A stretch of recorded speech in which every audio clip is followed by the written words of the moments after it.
নমস্কার, বাঙালির পেট পুজো চ্যানেলে আপনাদের সকলকে জানাই স্বাগত। আজকে আমি আপনাদের সঙ্গে শেয়ার করব চষি পিঠে। এই চষি পিঠে আমার অত্যন্ত প্রিয় একটা পিঠে, তবে এই পিঠে কিন্তু খুব একটা তৈরি করা হয় না, কারণ পিঠেটা তৈরি করতে অনেকটাই সময় লেগে যায়। তো আজকে আমি এই পিঠেটাই তৈরি করছি আর আপনাদের সঙ্গে শেয়ার করছি। প্লিজ আপনারা স্কিপ না করে সম্পূর্ণ ভিডিওটা দেখবেন, আর নতুন বন্ধু হলে চ্যানেলটাকে সাবস্ক্রাইব করে দিয়ে আমাদের পাশে থাকবেন। আমি চষি পিঠে তৈরি করার জন্য আতপ চালের গুঁড়ো নিয়েছি। এই আতপ চালের গুঁড়ো দিয়ে প্রথমে আমি একটা ডো তৈরি করে নেব। তার জন্য কড়াইতে প্রথমে আমি জল দিয়ে দিচ্ছি।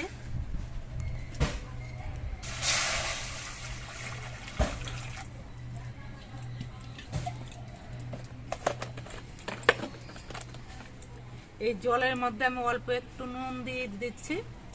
এবার জলটা ফুটিয়ে নেব। জলটা গরম হয়ে টকবক করে ফুটছে।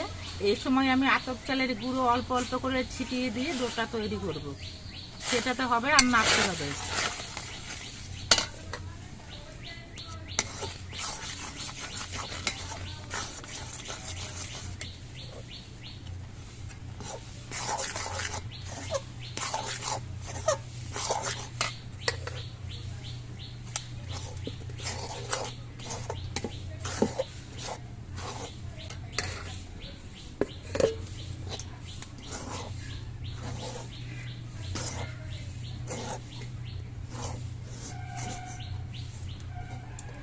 যে যতটা পরিমাণ চুষি পিঠে বানাবেন সেই অনুযায়ী জল দিয়ে ডোটা তৈরি করতে হবে। আমি অল্প করেই বানাবো, এই জন্য ছোট্ট একটা ডো তৈরি করে নিচ্ছি। ডোটা আমার তৈরি হয়ে গেছে। এবার এটা আমি নামিয়ে নিচ্ছি একটা গামলার মধ্যে। ওটা সামান্য একটু ঠান্ডা হওয়ার পর এবার হাত দিয়ে ডলে ডলে কিছুক্ষণ মাখিয়ে নিতে হবে। মাখানোর সময় যদি একটু নরম নরম মনে হয় তাহলে একটু চালের গুঁড়ো ছড়িয়ে দিয়ে মাখাতে হবে।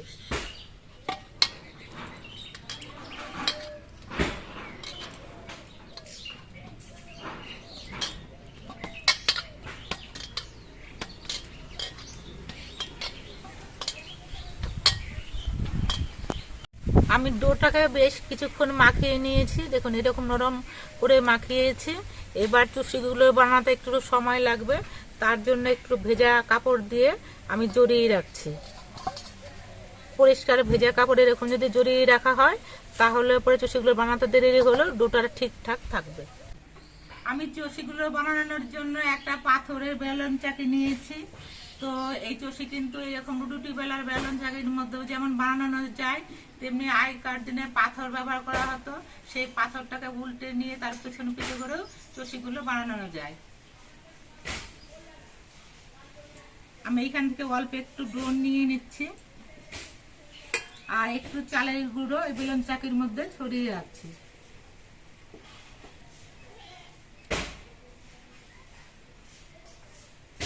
চালের গুঁড়ো ছড়িয়ে দিয়ে আমি অল্প একটু ডো নিয়ে আমি প্রথমে লম্বা সরু করে নেব।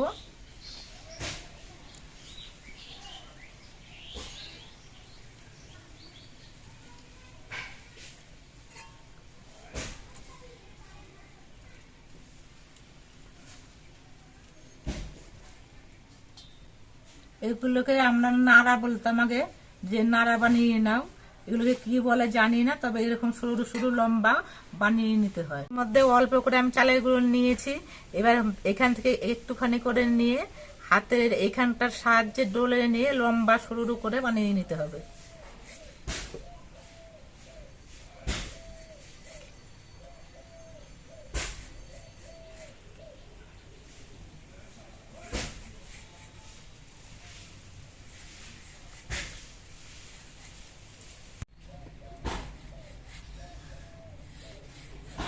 আমার মা এগুলো খুব ভালো বানাতে পারতো, আমি খুব ভালো পারি না।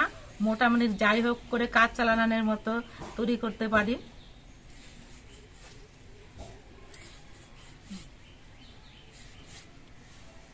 তুমি তো আগে এত বানাইতে পারবে, তুমি এখন তাহলে না দেখো পারো নাকি? দেখে আমার মা পারে না নাকি? বয়স হয়ে গেছে, পারার সম্ভাবনা খুব কম। লম্বা সরুটা বানিয়ে দিই।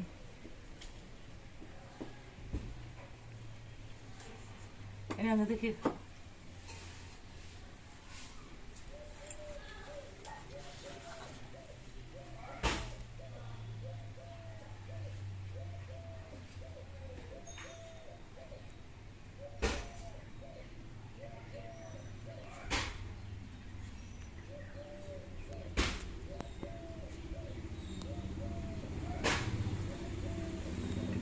ওই হচ্ছে আর কি, মোটামুটি হচ্ছে, সে আগের মতো আর পারছে না।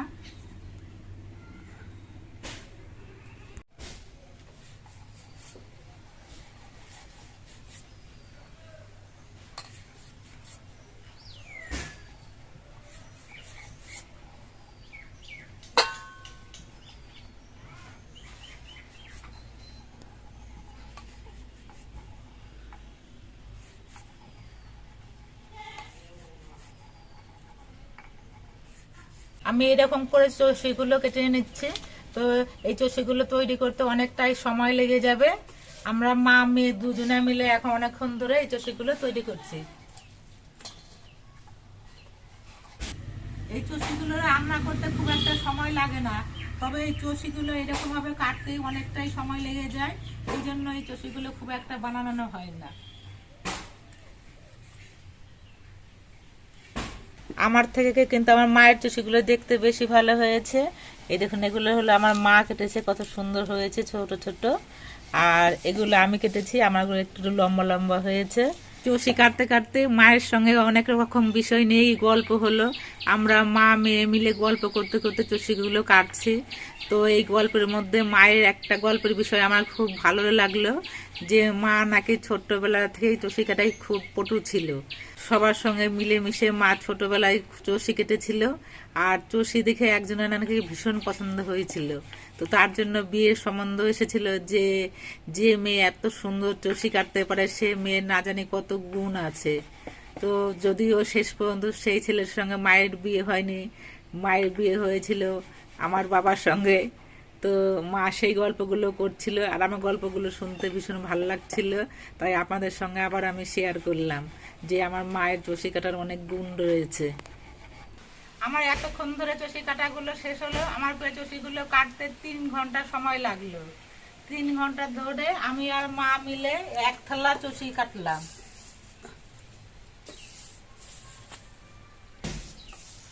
এবার এরপরে স্নান করে নিয়ে আমি চষিটা রান্না করব। স্নান করে খেয়ে দিয়ে চষি পিঠে রান্না করার জন্য চলে এসেছি। আজকে চষি পিঠেটা রান্না করব আমুল দুধ দিয়ে। তার জন্য আমি 200 গ্রাম আমুল দুধ নিয়েছি। এই 200 গ্রাম আমুল দুধ দিয়ে 2 কিলো দুধ তৈরি করা যাবে।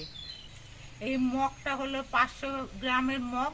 তো এই 500 গ্রামের মগ দিয়ে আমি 4 বার দিয়ে দেবো, তাহলে আমার 2 কিলো আমুল দুধ দিয়ে দুধ তৈরি হয়ে যাবে।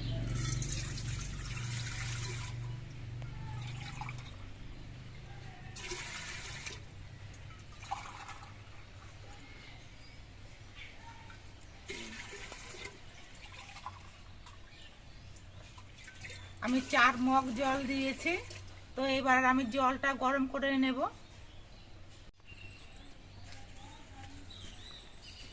হাঁড়ির জলটা অল্প অল্প গরম হয়ে গেছে।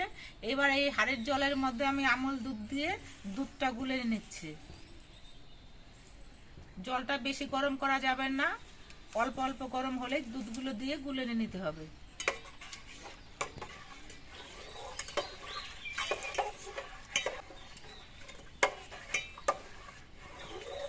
অল্প করে দুধ দিতে হবে আর নাড়তে হবে, তাহলে আর কোনো দলা পাকাবে না।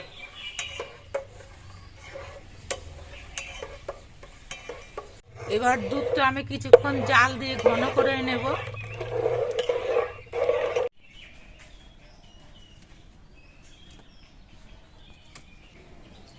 দুধটা আমি কিছুক্ষণ জাল দিয়ে ফুটিয়ে নিয়ে দুধটা ঘন করে নিয়েছি। আজকে আমি চুষি পিঠাটা রান্না করব খেজুরের পাটালি গুড় দিয়ে। তবে এখনকার খেজুরের পাটালি গুড়ে তো অনেক ভেজাল থাকে। তো গুড় দেওয়ার পর অনেক সময় দেখা যায় দুধটা কেটে যায়। তো তার জন্য আমি এই গুড়টা দেওয়ার আগে কিছুটা পরিমাণ চিনি দিয়ে নিচ্ছি। এই চিনিটা দিলে পরে গুড়ে যদি কোনো ভেজালও থাকে তবু দুধটা কেটে যাবে না।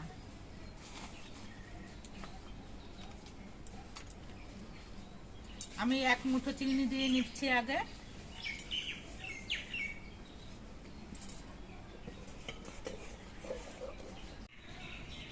চিনিটা দেওয়ার পর দুধের সঙ্গে নেড়েচে মিশিয়ে দিয়েছি। এবার এর মধ্যে আমি খেজুরের পাটালি গুড়টা দিয়ে দিচ্ছি।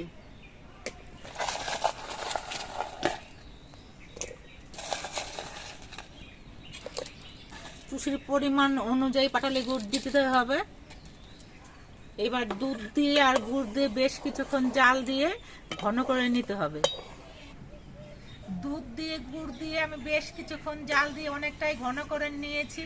চষিগুলো দেওয়ার পর বেশিক্ষণ ফোটানো যাবে না, এই জন্য যা ঘন করার আমি আগেই জাল দিয়ে ঘন করে নিয়েছি। এবার অল্প করে চষি দিতে হবে আর নাড়তে হবে। একবারে কিন্তু সবগুলো চষি দেওয়া যাবে না, অল্প করে চষি দিয়ে দিয়ে নাড়তে হবে। আমি অল্প করে চষি নিয়ে ছড়িয়ে ছড়িয়ে দিচ্ছি আর নাড়ছি, নাহলে কিন্তু একসঙ্গে দলা পাকিয়ে যাবে।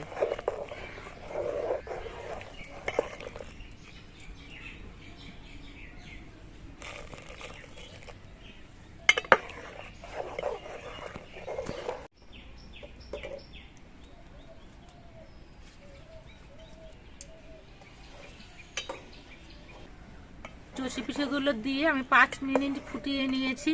এখনো কিন্তু অনেকটাই পাতলা পাতলা রয়েছে, তো একটু ঘন করার জন্য আমি অল্প করে একটু চালের গুঁড়ো ছিটিয়ে দিচ্ছি।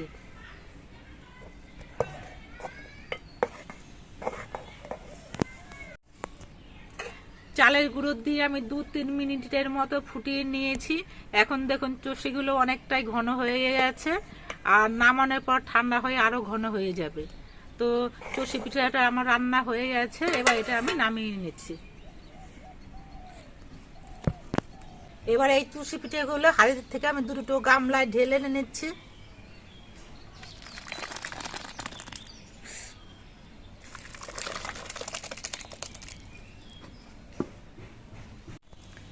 চষি পিঠেগুলো গামলার মধ্যে ঢালার পর অল্প ঠান্ডা হয়েছে, তাতে দেখুন কত সুন্দর ঘন হয়ে গেছে।